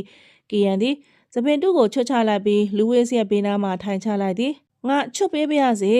ကီယန်ကလူးဝစ်ရဲ့အနှွေးထည်ကိုဖြုတ်လိုက်ပြီးနောက်လူးဝစ်ရဲ့ခန္ဓာကိုယ်ကိုနှိမ့်နယ်ပေးရန်စတင်တော့သည်လူးဝစ်ကရုတ်တရက်ထိုးထိတွေ့မှုကြောင့်အယမ်းရှက်လို့သွားသည်ကီယန်ရဲ့လက်ချောင်းများသည်ခွန်အားရှိပြီးလူးဝစ်ရဲ့ပင်ပန်းနှွမ်းနေတဲ့ကြွက်သားများကိုဖြေလျှော့လို့ပေးနေသည်ကောင်းလားကီယန်ကတိုးတိုးလေးမေးလေ၏ဟုတ်ကဲ့လူးဝစ်ကအထက်ထက်အငေါငေါဖြင့်ဖြေလိုက်ပြီးကီယန်ရဲ့နူးညံ့မှုနဲ့ဂယုစိုက်မှုတို့ကိုခံစားနေရလေသည် ကီယန်သည်လူးဝစ်၏လေပင်မှဆောက်ရဲပခုံးရင်ဘတ်အထိနှိမ့်နယ်ပေးပြီးနောက်ခါအောက်ပိုင်းစီတို့ဆင်းသက်လာ၏ကီယန်ရဲ့လက်များကလူးဝစ်ရဲ့ဘောင်းပီထဲသို့ရောက်ရှိသွားပြီးတင်းကျပ်နေသောကြက်သားများကိုနှိမ့်နယ်ပေးနေလေသည်လူးဝစ်ရဲ့တကူလုံးရှက်စည်းလက်သလိုတုန်လှုပ်သွား၏ကီယန်ရဲ့ထိတွေ့မှုကနာကျင်နေတဲ့ကြက်သားများကိုတက်တာစေတော့လဲမတော်တဆကစားမိသောလှုပ်ရှားမှုများကလူးဝစ်ရဲ့စိတ်ဆန္ဒကိုနှိုးဆွပေးလိုက်သလိုဖြစ်နေသည်လူးဝစ်ကမကြမီမှာပဲကီယန်ရဲ့လက်ချောင်းများအောက်မှာသူ့ရဲ့ခါအောက်ပိုင်းအဖွဲ့အစည်းတုံ့ပြန်လာနေသည်ကိုခံစားလိုက်ရသည်ဟုတ်ကီယန်လူးဝစ်တီရှေ့ရွံ့စွာဖြင့်ကီယန်ရဲ့လက်ကိုဆွဲကင်လိုက်၏ကီယန်ရဲ့မျက်နှာလေးကမှော့လာပြီးလူးဝစ်ရဲ့မျက်နှာကိုစိုက်ကြည့်လို့လာသည်သူ့ရဲ့မျက်ဝန်းထဲမှာတော့အေးဆက်ဆက်ဩဇာမရှိတော့ဘဲနူးညံ့တဲ့ဆန္ဒများသာရှိလို့နေသည်ဟုတ်ငါတို့အခုရက်ရမယ်လူးဝစ်ကတိုးတိုးလေးပြောလိုက်၏ကီယန်ကလည်းဖြင်းချင်းစွာခေါင်းငိမ့်လိုက်ပြီးလူးဝစ်ရဲ့ဘောင်းမီထဲမှလက်ကိုထုတ်လိုက်သည်ဟုတ်တယ်ငါတို့ရက်မှတ်ရမယ်ဒါပေမဲ့မင်းသိတဲ့နဲ့လူးဝစ်ငါတို့ရဲ့အချစ်ဇလန်ကပို့ပြီးစစ်မှန်လို့လာနေပြီကီယန်သည်လူးဝစ်ကိုနှွေးထွေးစွာပွေဖက်လိုက်သည်လူးဝစ်ကလည်းကီယန်ရဲ့ပွေဖက်မှုအောက်မှာရုန်းကန်ခြင်းမရှိဘဲငြိမ်နေမိ၏လူးဝစ်တီအိမ်မက်နဲ့အမှန်တရားအလုံးနဲ့အချစ်သူ့ရဲ့စိတ်ဆန္ဒတို့အကြားမှာမျောလင်းလို့နေခဲ့ပြီးမနှက်ဖြန်မင်္ဂလာပွဲအတွက်အင်ကြီးရွေးရမယ်ကီယန်ကတိုးတိုးလေးပြောသည်ငါတို့လုပ်ရမယ့်အလုပ်ကမပြီးသေးဘူးနောက်တနေ့နနက်မှာတော့ကီယန်သည်လူးဝစ်ကိုနှွေးထွေးစွာနှိုးလိုက်သည်ယမန်နေ့ကအတွေ့အကြုံကြောင့်လူးဝစ်ရဲ့မျက်နှာသည်လည်းအနှဲငယ်ရှက်ရွံ့နေသေးသည်ထတော့လူးဝစ်ဒီနေ့ငါတို့မင်္ဂလာဝတ်စုံသွားချုပ်ရမယ်စစ်ကမှာတော့နယူးယောက်လိုခမ်းနားတဲ့ဆိုင်တွေတော့မရှိဘူးဒါပေမဲ့ငါတို့မိသားစုရဲ့အစင်လာရလက်နဲ့ချုပ်တဲ့ဆိုင်လေးတော့ရှိတယ်ကီယန်ကတိုးတိုးလေးပြောလိုက်သည်လူးဝစ်ကကီယန်ရဲ့မျက်နှာကိုစစ်စစ်ကြည့်လိုက်၏မျက်နှာမှာမိတ်ကပ်အပြည့်နဲ့မိမအသွင်ပြင်ရှိနေတော့လဲသူ့ရှေ့မှလူသည်ညကသူ့ကိုနှိမ့်နယ်ပေးခဲ့တဲ့ခွန်အားကြီးတဲ့အမျိုးသားတဦးဖြစ်သည်ကိုသူသိနေသည်ဟုတ်ကျွန်တော်ရပါတယ်မနက်စာစားပြီးနောက်ကီယန်သည်သူ့အမေကာထရင်းနဲ့ခဏစကားပြောလို့နေ၏ထိုအချိန်တွင်ကာထရင်းသည်လူးဝစ်ကိုမျက်ရည်ပြလိုက်ပြီးအခမ်းမမီးဖိုနာတို့ခေါ်ဆောင်လို့သွားသည်လူးဝစ်မင်းငါသမီးကီယန်ကိုဘယ်လောက်ချစ်လဲဆိုတာတော့ငါမသိဘူးဒါပေမဲ့မင်းသူ့ကိုကူညီဖို့ပဲလိုတယ်ဆိုရင်ငါသူ့ရဲ့လေးဝက်ချက်ကိုမင်းကိုပြောပြထားတင်တယ်ကာထရင်းရဲ့မျက်နှာကတော့အလွန်လေးနဲ့လို့နေသည်လျှို့ဝှက်ချက်လူးဝစ်ကမေးလိုက်သည်ဟုတ်တယ်ကီယန်ကစစ်ကာကိုဘာလို့ပြန်မလာချင်တာလဲဆိုတဲ့အကြောင်းရင်းနဲ့သူအမျိုးသမီးပုံစံဟန်ဆောင်ရတဲ့အကြောင်းရင်းကိုငါပြောပြမလို့ကာထရင်းကစတင်လို့ရှင်းပြသည်စစ်ကာသည်မိသားစုအစဉ်လာရအမဲလိုက်ခြင်းခွန်အားကြီးခြင်းကိုအဓိကထားသောရှေးရိုးဆွဲမျိုးလေးဖြစ်သည်ကီယန်ကမွေးစားကလေးကစာအုပ်များကိုသာစိတ်ဝင်စားပြီးမိန်းကလေးကဲ့သို့အမှုပညာများကိုသာဝါသနာပါခဲ့သည်ကီယန်သည်ယောက်ျားစစ်စစ်ဖြစ်တော်လဲသူ့ရဲ့စိတ်ဝင်စားမှုများသည်ယောက်ျားပီတာမှုမရှိဟုမိသားစုနှင့်မျိုးတူမျိုးသားများကဝေဖန်ခဲ့ကြသည်သူကလေးဘွားတော့ကရုပ်ရည်ကအရန်ချောတော့လူတွေကမိန်းကလေးလိုပဲမြင်ကြတယ်အထူးသဖြင့်သူ့ရဲ့အဖေဂျိုးကသူ့ယောက်ျားပီတာအောင်အမြဲဖိအားပေးခဲ့ရတယ်ကာထရင်းသည်ရှိုက်ကြီးတငယ်ဖြစ်သွားပြီးစကားကိုဆက်ပြောလေသည်ကီယန်အသက်16နှစ်အရွယ်မှာသူဟာဒီဖိအားတွေကြောင့်စိတ်သက်ကြပြီးစစ်ကာကနေထွက်ပြေးခဲ့တယ်သူနယူးယောက်ကိုရောက်တော့သူ့ရဲ့ပတ်ဝန်းကျင်ကဖိအားမရှိပဲသူဖြစ်ချင်တဲ့ဘဝကိုသူဖန်တီးခဲ့တယ်မိန်းကလေးအသွင်ယူပြီးအက်ဒီတာချုပ်လုပ်ခဲ့တယ်လူးဝစ်တီကီယန်အပေါ်သူ့ရဲ့အမြင်များပြောင်းလဲလို့သွား၏ကီယန်သည်သူ့ကိုနှိပ်စက်ခဲ့တော့တထေးအဖြစ်မဟုတ်တော့ပဲစိတ်တန်ရာများဖြင့်ရှင်တန်နေရတော့လူသားတဦးအဖြစ်မြင်လာသည်ပြီးတော့အခုဒီဗီဇာပြဿနာကြောင့်သူကဒီကိုပြန်လာပြီးအတိတ်နဲ့ရင်ဆိုင်ရတော့မယ်သူကသူ့ရဲ့အားနည်းချက်ကိုဖော်ထုတ်ပြရမှာကိုအရန်ကြောက်နေတယ်မင်းကိုလည်းယောက်ျားအဖြစ်နဲ့အချစ်ရေးကိုပေါ်တင်မလုပ်ရဲဘူးကာထရင်းကလူးဝစ်ရဲ့လက်ကိုဆုပ်ကင်လိုက်သည်လူးဝစ်မင်းသာကီယန်ကိုတကယ်ချစ်တယ်ဆိုရင်သူ့ရဲ့လေးဝက်ချက်ကိုကာကွယ်ပေးလိုက်ပါပြီးတော့သူ့ကိုယောက်ျားတစ်ယောက်အဖြစ်ရက်တူခွင့်ပေးပါလူးဝစ်ရဲ့ရင်ထဲမှာမွန်းကျက်လို့လာသည်ကီယန်အပေါ်သူ့ရဲ့ခံစားချက်များသည်အလို့အတွက်စာချုပ်ချုပ်ဆိုမှုထက်ပုံမနှက်ဆိုင်လာနေပြီကိုသူသိလိုက်ရသည်ကာထရင်းနဲ့စကားပြောပြီးနောက်လူးဝစ်နဲ့ကီယန်တို့သည်မင်္ဂလာဝတ်ဆောင်ချုပ်တဲ့ဆိုင်သို့ရောက်ရှိလို့လာကြ၏ဆိုင်ပိုင်ရှင်အဖွားကြီးကကီယန်ကိုကလေးဘွားကလေးကတီးသူဖြစ်သည်အိုးကီယန်လေးမင်းရဲ့သူတို့သားလေးကရုပ်ရည်ချောမောလိုက်တာအဖွားအိုကလူးဝစ်ကိုပြုံးပြသည်ကီယန်သည်မင်္ဂလာဝတ်ဆောင်၏ပုံစံများကိုရွေးချယ်လိုက်သည်သူကမိန်းကလေးများရဲ့ဂါဝန်များကိုကြည့်ရမယ့်အစားယောက်ျားလေးများ၏မင်္ဂလာဝတ်ဆောင်များကိုစိတ်ဝင်စားနေသည်လူးဝစ်သည်ကီယန်ရဲ့အမူအရာများကိုကြည့်ရင်သူ့ရဲ့စိတ်ဆန္ဒကိုနားလည်လာသည်မကီယန်ဘာဖြစ်လို့ခမည်းအတွက်ဂါဝန်ကိုမရွေးတာလဲလူးဝစ်ကတိုးတိုးလေးမေးလိုက်သည်ကီယန်သည်စာအုပ်များကိုကြည့်နေရမှမော့ကြည့်လိုက်ပြီးလူးဝစ်ကိုစူးစူးဆိုင်ဆိုင်ပြန်ကြည့်လိုက်၏ ငါရွေးဖို့မလိုဘူးငါတို့မင်္ဂလာပွဲကယောက်ျားနှစ်ယောက်ရဲ့မင်္ဂလာပွဲဖြစ်တဲ့လူးဝစ်ထိုအခါလူးဝစ်ရဲ့ရင်ခုန်တဲ့မြန်လို့လာသည်ကီယန်သည်မိသားစုလူဝင်မှုကြီးကြပ်ရေးအရာရှိမာလစ်တို့ကိုစိန်ခေါ်ကသူရဲ့အစစ်မှန်ပုံစံဖြင့်ရပ်တည်ချင်နေသည်ငါတို့ယောက်ျားဝတ်စုံမဲချုပ်ရမယ်ကီယန်ကပြတ်သားစွာပြောလိုက်သည်ကျွန်တော်တို့နှစ်ယောက်လုံးယောက်ျားဝတ်စုံမဲဝတ်ဆင်မယ်လူးဝစ်ကပြန်ပြောလိုက်လေ၏ကီယန်ရဲ့မျက်နှာပေါ်မှာအံ့အားသင့်မှုနဲ့ဝမ်းသာမှုများကပေါ်လာသည်မင်းတကယ်ပဲပြောတာလားလူးဝစ်ဟုတ်ပါတယ်ကျွန်တော်တို့ရဲ့အချစ်ဇလန်းကအစစ်မှန်တာကိုသူတို့မြင်ရလိမ့်မယ်လူးဝစ်ရဲ့ရဲရဲမှုကြောင့်ကီယန်သည်ပျော်ရွှင်သွားပြီးလူးဝစ်ကိုပွေးဖက်လိုက်၏ကီယန်ရဲ့ပွေးဖက်မှုကအားပါလုံးတစ်ဖြင့်လူးဝစ်ရဲ့ခန္ဓာကိုယ်တစ်ခုလုံးနှွေးထွေးလို့သွားလေသည်ထိုနေ့ညနေခင်းမှာတော့ကီယန်နဲ့လူးဝစ်တို့သည်မင်္ဂလာပွဲအစီအစဉ်များကိုဆွေးနွေးကြ၏မနက်ဖြန်မင်္ဂလာပွဲမစတင်မီမှာတော့သူတို့သည်လူဝင်မှုကြီးကြပ်ရေးအရာရှိမာလစ်ကိုနောက်ဆုံးအကြိမ်တွေးဆုံရအောင်မည်ဖြစ်သည်လူးဝစ်ငါတို့မင်္ဂလာပွဲကအတူရောက်မဟုတ်တော့ဘူးနော်ကီယန်ကပြောသည်မင်းတကယ်ပဲငါ့ကိုလက်ထပ်ချင်လားလူးဝစ်ကရင်ခုန်သက်မြန်နေတော့လဲသူ့ရဲ့အဖြေကိုယုံကြည်မှုရှိလို့နေသည်ဟုတ်ကဲ့ကီယန်ကျွန်တော်လက်ထပ်မှာပါကီယန်သည်လူးဝစ်ကိုခေါ်ပြီးအိယာပေါ်မှာလှဲချလိုက်၏သူ့ရဲ့မျက်နှာကလူးဝစ်ရဲ့မျက်နှာနဲ့နီးကပ်လို့လာသည်ညကလိုနှိမ့်နယ်ပေးခြင်းမျိုးမဟုတ်တော့ဘဲယခုတစ်ချိန်တွင်ကီယန်သည်လူးဝစ်ကိုပြင်းပြစွာလိုလားနေတဲ့ဆန္ဒကိုဖော်ပြလို့နေသည်ငါတို့မနေ့ပြန်မင်္ဂလာပွဲမတိုင်ခင်ချစ်သူဆောင်တွဲတွေလိုဖြစ်နေရမယ်လူးဝစ်မင်းကိုချစ်တယ်ဆိုတာတက်တဲ့ပြဖို့အခွင့်အရေးပေးပါကီယန်ကတိုးတိုးလေးပြောသည်လူးဝစ်ကကီယန်ရဲ့အစစ်မှန်ဆန္ဒကိုခံစားနေရ၏မိန်းကလေးအဝတ်စားများအောက်မှယောက်ျားလေးတဦး၏ပူပြင်းသောခန္ဓာကိုခိုင်မာသောကြွက်သားများနှင့်နူးညံ့မှုတို့သည်လူးဝစ်ရဲ့စိတ်ဆန္ဒကိုထိန်းချုပ်မရဖြစ်စေသည်ဟုတ်ကီယန်လူးဝစ်ရဲ့နှုတ်ဖျားမှတိုးတိုးလေးထွက်လာ၏ကီယန်သည်လူးဝစ်ကိုအတင်းကျပ်ဖိကပ်လိုက်သည်၎င်းတို့ရဲ့ရင်ဘတ်ချင်းထိကပ်နေသည်ကီယန်သည်လူးဝစ်၏လယ်ပင်ပပင်များကိုလိုက်လံနှမ်းရှိုက်လိုက်၏ထိုနှမ်းရှိုက်မှုများတွင်နှစ်ဦးစလုံးရဲ့ရင်ခုန်သံများရောရှက်လို့နေသည်လူးဝစ်ရဲ့လက်များကမတိစိတ်ဖြင့်ကီယန်ရဲ့ခါးနှင့်ပခုံးများကိုဖက်တွယ်လိုက်သည်ကီယန်သည်လူးဝစ်ရဲ့မျက်နှာကိုမော့ကြည့်လိုက်ပြီးမျက်လုံးများထဲတွင်ချစ်ချင်းမြတ်တာလိုအင်ဆန္ဒများနှင့်မျောလင့်ချက်များပြည့်နေလို့နေသည်ငါမင်းကိုတကယ်ပဲချစ်တယ်လူးဝစ်မင်းရဲ့ယာထူးတိုးရေးစာချုပ်ကိုဘယ်တော့မှငါဖျက်ပစ်မှာမဟုတ်ဘူးကီယန်သည်လူးဝစ်ရဲ့နှကမ်းများကိုအနမ်းပေးရင်းပြောလိုက်လေသည်ထိုညတွင်သူတို့နှစ်ဦးသည်အချစ်ဆက်လန်းကိုဟန်ဆောင်ရုံမျှမဟုတ်တော့ဘဲတကယ်ပဲချစ်သူဆောင်တဲ့ကဲ့သို့ပေါင်းဖက်ကြတော့မည်ဖြစ်သည်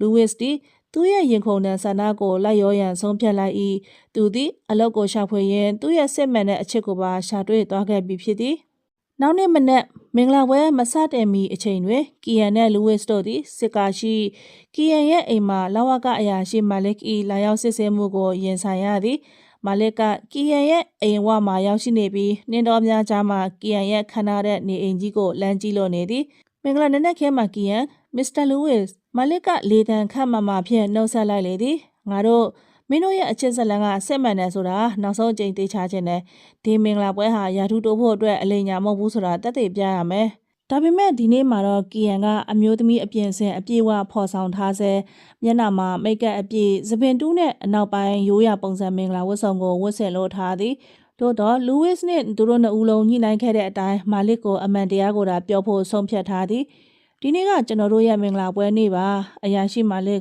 ်ခမည်းကိုအမှန်တိုင်းပြောပြပြစေကီယန်ကစတင်၍ပြောလာသည်မာလစ်ကထိုင်ခုံမှာထိုင်ချလိုက်ပြီးဆောင်ရွက်စာတမ်းများကိုကင်ထား၏ပြောပါလူးဝစ်နဲ့ကျမနဲ့စတွေ့တာရုံခမ်းမှာပါသူကယာထူးတိုးဖို့အတွက်ကျမစီကိုလာခဲ့တယ်ကျမကလည်းသူ့ကိုငွေနဲ့စာချုပ်နဲ့လက်ထပ်ဖို့ကန့်လန့်ခဲ့တာမှန်ပါတယ်ကီယန်ရဲ့အဖြေကြောင့်လူးဝစ်ရဲ့အမေကာထရင်ကတုံလုံးလို့သွားသည်ဒါဆိုမင်းတို့ရဲ့အချစ်ဇလန်းကအလိမ်ညာကြီးပေါ့မာလစ်ကရုတ်တရက်အော်ပြောလိုက်၏မဟုတ်ပါဘူးလူးဝစ်ကပြန်ပြီးဝင်ပြောသည်အစပိုင်းမှာတော့အလုပ်အတွက်စာချုပ်ချုပ်ခဲ့တာတော့မှန်ပါတယ်ဒါပေမဲ့ဒီလိုခရီးစဉ်တစ်လျှောက်လုံးမှာကျွန်တော်တို့နှစ်ဦးကြားမှာခံစားချက်တွေကပြောင်းလဲလာတယ်ပြီးခဲ့တဲ့ညကကျွန်တော်တို့တကယ်ပဲအတူတူအိတ်ခဲ့ကြပြီကျွန်တော်ကီယန်ကိုချစ်တယ်သူဘယ်သူပဲဖြစ်နေပါစေလူးဝစ်ရဲ့စကားများက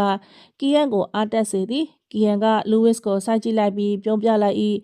အရာရှိမာလစ်ကျမညာခဲ့တာနောက်တစ်ခုရှိတယ်ကီယန်ကသပင်တူကိုဆွဲချွတ်လိုက်ပြီးသူ့ရဲ့မိတ်ကပ်လိန်ထားတဲ့မျက်နှာပေါ်မှာမျက်ခုံးမွေးအတုများကိုပါခွာချလိုက်သည်ကျမကတကယ်တမ်းကျတော့ယောက်ျားလေးတူပါမာလစ်၏လက်ထဲမှဆော်ရက်များပြုတ်ကျသွားကုန်သည်ကီယန်ရဲ့မိသားစုဝင်များကလည်းအံ့အားသင့်သွားကြသည်အထူးသဖြင့်ကီယန်ရဲ့အဖေဂျိုးသည်ဒေါသတကြီးဖြင့်ထိုင်ရမှထားရလိုက်၏ ဟေးမင်းဘာတွေပြောနေရလဲဂျိုးကအော်လိုက်ဤကျွန်တော်မွေးကလေးကယောက်ျားလေးပါဒါပေမဲ့ဒီမျိုးရဲ့ဖိအားတွေကြောင့်မိမအဖြစ်ဟန်ဆောင်ပြီးနေခဲ့ရတယ်ကျွန်တော်လူဝစ်နဲ့ပေါင်းတဲ့အခါအမျိုးသမီးအဖြစ်မဟုတ်ပဲယောက်ျားတစ်ယောက်အဖြစ်နဲ့ပေါင်းဖက်ခဲ့တာကျွန်တော်ဟာယောက်ျားတစ်ယောက်နဲ့တရားဝင်လက်ထပ်ချင်တယ်ကီယန်ကမာလစ်ကိုစူးစူးဆိုင်ဆိုင်ကြည့်ပြီးဆက်ပြောသည်မာလစ်ကစပွဲပေါ်မှာရေတစ်ခွက်ကိုယူပြီးတောက်လိုက်၏သူအာကောင်တွေ6ရဲအလွန်အမင်းစိတ်လှုပ်ရှားနေလေသည်ဒါကတော်တော်လေးရှုပ်ထွေးသွားပြီကီယန်မင်းရဲ့ဗီဇာပြဿနာကလိန်ကွဲပြားမှုကြောင့်ဖြစ်နေပြီကျွန်တော်တို့ရဲ့အချစ်ဆက်လန်းကစစ်မှန်ပါတယ်အရာရှိမာလစ်ခမ ्या ကိုတက်တည်ပြဖို့တခုပဲရှိတော့တယ်မင်္ဂလာပွဲကိုလာကြည့်ပါအဲ့ဒီမှာကျွန်တော်ရဲ့အစစ်မှန်လိန်အမျိုးအစားကိုထုတ်ဖော်ပြီးအားလုံးကိုပြောပြပါမယ်ကီယန်ရဲ့အတန်ကတီကြည်လို့နေသည်မာလစ်ကမိသားစုဝင်များကိုကြည့်လိုက်၏ကီယန်ရဲ့အမေကာထရင်ကလည်းမျက်ရည်များဝဲနေတော့လဲဂုံယူနေတဲ့အသွင်ပြင်ရှိနေလေသည်ကီယန်ရဲ့အဖေဂျိုးသည်တိတ်ဆိတ်စွာဖြင့်မျက်နှာလွဲလို့နေလေ၏ကောင်းပြီကီယန်ငါမင်းရဲ့မင်္ဂလာပွဲကိုလာခဲ့ပါမယ်ဒါပေမဲ့မင်းရဲ့လုပ်ရက်ကမင်းရဲ့အနာဂတ်မှာလာမဲ့ဗီဇာကိုလုံးဝထိခိုက်စေနိုင်တယ်ဆိုတာကိုတော့သတိရပါမာလစ်တီဆောင်ရွက်များကိုကောက်ယူကထွက်သွားလေတော့၏မင်္ဂလာပွဲကျင်းပတဲ့ဖျားရှိခိုးကျောင်းတို့လူများပြည့်နေလို့နေသည်စစ်ကာမျိုးသူမျိုးသားများအားလုံးကီယန်ရဲ့မင်္ဂလာပွဲကိုလာရောက်ကြည့်ရှုကြသည်အားလုံးကအက်ဒီတာချုပ်ကီယန်သည်သူတို့သမီးအဖြစ်ရှိနေမည်ဟုမျှော်လင့်လို့ထားကြ၏သို့သောဖျားเจ้าတကားဖွင့်လာတော့အခါလူဝစ်ကစမတ်ကြတဲ့အနက်ရောင်ဝတ်စုံဖြင့်ရက်နေလေ၏သူ့ရဲ့ဘေးမှာတော့ကီယန်သည်မိမဝတ်စားနဲ့မဟုတ်ပဲလူဝစ်ကဲ့သို့ပင်အနက်ရောင်ဝတ်စုံဖြင့်ရက်နေလေသည်ကီယန်ရဲ့ရင်ဘတ်မှာပြားနေပြီးသပင်အတူများကသူ့မျက်နှာကိုပိုရဲယောက်ျားဆန်ကချောမောစွာဖြင့်ကြည်ကောင်းစေသည်မြို့သူမြို့သားများရဲ့အတန်များတိတ်ဆိတ်သွားပြီးအံ့အားသင့်သွားကြ၏ကီယန်နဲ့လူဝစ်တို့သည်လက်ချင်းချိတ်ကဆင်မြင့်စီတို့ရှောက်လန်းလာကြသည်ကီယန်ရဲ့အဖေဂျိုးရဲ့မျက်နှာသည်ဒေါသနဲ့ရှက်ရွံ့မှုတို့ရောထွေးလို့နေလေ၏သို့သောကီယန်ရဲ့အမေကာထရင်ကမူမျက်ရည်များချားမှပြုံးလို့နေသည်မာလစ်ကလည်းအနောက်ဘက်မှထိုင်နေပြီးမျက်မှောင်ကျုပ်လို့နေ၏ဘုန်းတော်ကြီးသည်မင်္ဂလာအခမ်းအနားကိုစတင်လိုက်သည်သစ္စာပြုချိန်ရောက်တော့အခါကီယန်ကလူဝစ်ရဲ့လက်ကိုဆုပ်ကိုင်လိုက်သည်ကျွန်တော်ကီယန်မှာကျွန်တော်ဘယ်သူပဲဖြစ်ဖြစ်ကျွန်တော်ကိုလက်ခံပေးတဲ့လူဝစ်ကိုကျွန်တော်ချစ်တယ်ကျွန်တော်ဟာသူ့အတွက်ယောက်ျားတစ်ယောက်ချစ်သူတူဖြစ်ပါမယ်ကီယန်ကခွန်အားရှိသောအတန်ဖြင့်ပြောလိုက်လေသည်ထိုအခါလူဝစ်ကလည်းကီယန်ရဲ့လက်ကိုနမ်းရှိုက်လိုက်၏ကျွန်တော်လည်းကီယန်ကိုအမြဲတမ်းချစ်သွားမယ်သူ့ရဲ့အတိတ်နဲ့အနာဂတ်ကိုကျွန်တော်လက်ခံပေးပါတယ်ထိုအချိန်မှာပဲမာလစ်ကထရက်လိုက်ပြီးမင်္ဂလာအခမ်းအနားကိုဝင်ရောက်နောက်ဆက်လိုက်သည်တောက်မှန်ပါတယ်ဒါပေမဲ့ဒီကိစ္စကိုရှင်းဖို့လိုတယ်ကီယန်မင်းယောက်ျားတဦးဖြစ်နေတာပြီးတော့မင်းရဲ့မိသားစုနဲ့မြို့သူမြို့သားတွေလက်ခံနိုင်ပါမလားမင်းရဲ့လိန်အမျိုးအစားကြားမကိုထုတ်ဖော်ပြောဖို့ငါတောင်းဆိုပါတယ်ဒါဟာအမှန်တရားပဲမာလစ်ရဲ့စကားကြောင့်ခမ်းမတစ်ခုလုံးဆူညံသွားသည်ကီယန်ရဲ့အဖေဂျိုးဤမျက်နှာသည်หนีရဲလို့နေ၏ကီယန်သည်တိတ်ဆိတ်စွာဖြင့်ခေါင်းငိမ့်လိုက်သည်ကောင်းပြီမာလစ်ဒီမှာငါရဲ့အမှန်တရားကီယန်သည်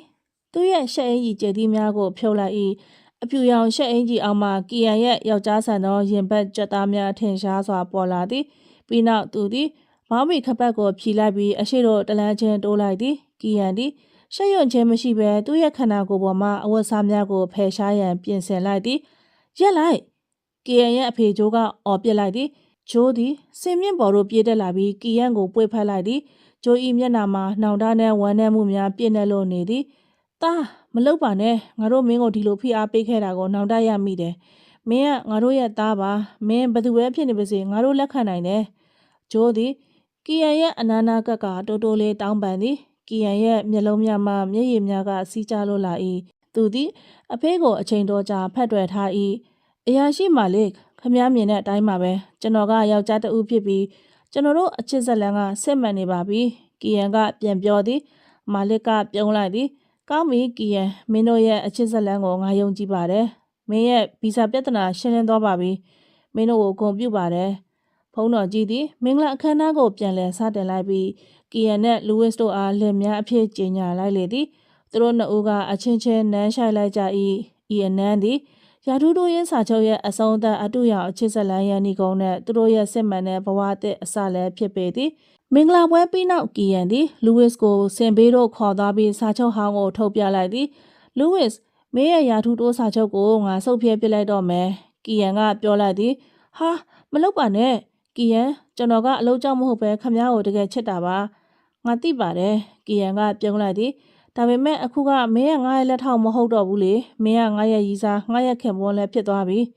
မင်းရာထူးတိုးပြီးသားပဲမင်းရဲ့စာအုပ်ထုတ်ဝေရေးအိမ်မက်ကိုငါတို့အတူတူအကောင့်ထဲဖော်လို့ရနေပြီလေကီယန်ကပြောဆိုနဲ့စာချုပ်ကိုဆုတ်ဖြဲလိုက်ပြီးလူးဝစ်ကိုနှွေးထွေးစွာပွေဖက်လိုက်သည်သူတို့နှစ်ဦးရဲ့အတူရောင်စစ်ဆက်ပွဲသည်စစ်ကနေတော်များကြားထဲမှစစ်မှန်သောအချစ်ဆက်လန်းဖြစ်အဆုံးသတ်သွားခဲ့ပြီဖြစ်သည်စစ်ကာမှနယူးယောက်သို့ပြန်ရောက်လာပြီးနောက်၃ပတ်ခန့်ကြာပြီးတဲ့နောက်မှာကီယန်နဲ့လူးဝစ်တို့က၎င်းတို့ရဲ့ဘဝအသစ်ကိုအတူတကွပျော်ရွှင်စွာဖြတ်သန်းနေကြသည်ကီယန်ကအက်ဒီတာချုပ်ရာထူးကိုဆွတ်လွတ်ကလူးဝစ်ရဲ့စာအုပ်ထုတ်ဝေရေးအိမ်မက်ကိုအကောင့်ထဲဖော်ပေးလို့နေ၏ကီယန်သည်ယခုအခါအမျိုးသမီးအတွင်ဟန်ဆောင်ခြင်းမရှိဘဲယောက်ျားလေးဝတ်စုံများကိုသာဝတ်ဆင်ပြီးသူ့ရဲ့ရုံခန်းကိုဦးဆောင်နေပြီဖြစ်သည်လူးဝစ်ကလည်းအက်ဒီတာအဖွဲ့ခေါင်းဆောင်ဖြစ်လာပြီးအလုံးမှာပျော်ပျော်ရွှင်ရွှင်ဖြစ်မယ်ညနေခင်းတစ်ခုမှာတော့လူးဝစ်က